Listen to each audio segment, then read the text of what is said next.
What are we doing here? What are we doing here? What are we doing here? Wait. Alright, so my work didn't save.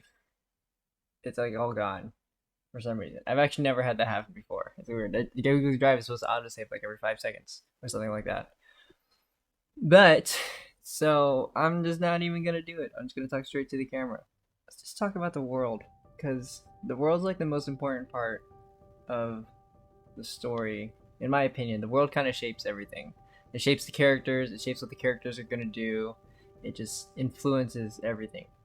So when I was first making it, it was the video game, and it was cool. When I was making it as a video game, it was cool. It had all these cool stuff that everybody would like if you played video games. And then when I made it into a world, into a book, where actual people were living inside of it, I was like, this place is terrible. No one would ever want to live here. And then it was a funny realization that the terrible things that happen in games, if you make it everyday life, it's terrible, very terrible. So since you come into the outskirts with no memories of everything, then my characters don't really have a goal that is outside of outskirts. Their only goal really is to survive. Most people in the outskirts just really want to survive because it's very easy to die. So that's the first priority.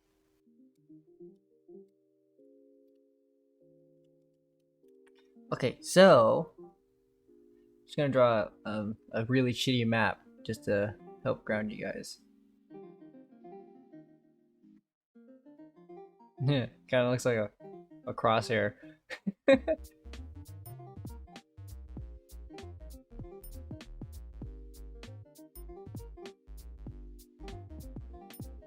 So this is a very small scale of what this outskirts kind of looks like. So it's divided into 4 areas, and the 4 areas are split up like that so that it can give people a sense of teamwork to fight against these 2 areas when it first started. In the middle is the safe zone. The safe zone has a wall that goes around like this, and it also splits in the middle. And these open up to the people outside. So, in the middle of the safe zone is the factory that runs the R&D factory that runs outskirts. Is in the middle of the safe zone. This is a very small scale, very small scale. So the outskirts actually extends past here. It goes into these areas over here. And this area is like kind of uncontrolled area where you're far away enough from civilization that no one cares what the hell you do out here, and anything you do out here, nobody will probably ever see. But in here, you have your own people from your own team working out in here, in these walled areas. So obviously, you already have like a set amount of ground, so people have started to migrate into these areas to try to take over more places. Like, let's say blue controls this much, and then red starts to seep into their territory, but they lost some of their territory.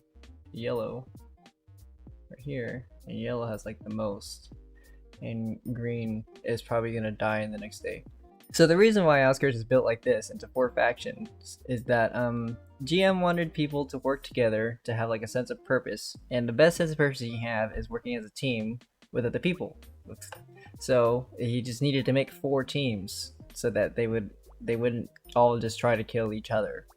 Otherwise, there is no sense of working together. You can just have one lone wolf the whole time, that can still happen, but it's less likely to happen. Really, he can do whatever he wants as long as he gets, as long as he meets the energy quota. He can do whatever he wants.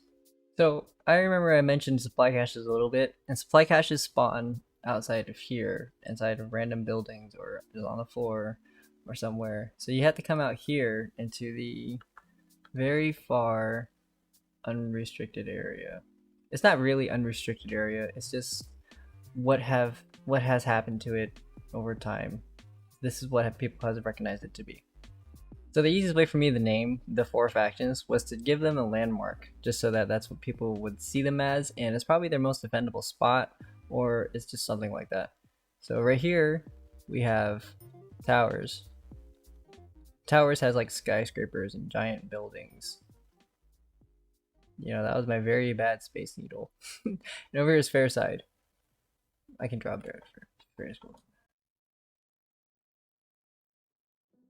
Over here is Fair Side. And it's prison. I have no idea what a prison looks like, by the way. I don't know. Maybe like a fence right here. And then and then we have school. And for school, I'm just gonna do this building. This is usually what schools look like, something like this. I don't know what that is. That looks like a box that's open, that has the top open. Okay, that's school side. So the way teams work is like this. There's, to simplify terms, I'm gonna call them guilds and parties because this was a video game. So guilds are like towers over here, and then fair and prison. That's cool. I guess it looks like a prison.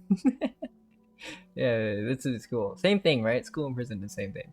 All right, so these are the guilds: fair, towers, prison, school. And then in the guilds, you can have your own squads or parties of people that are part of their own team, tiny team, that are still related to the bigger team.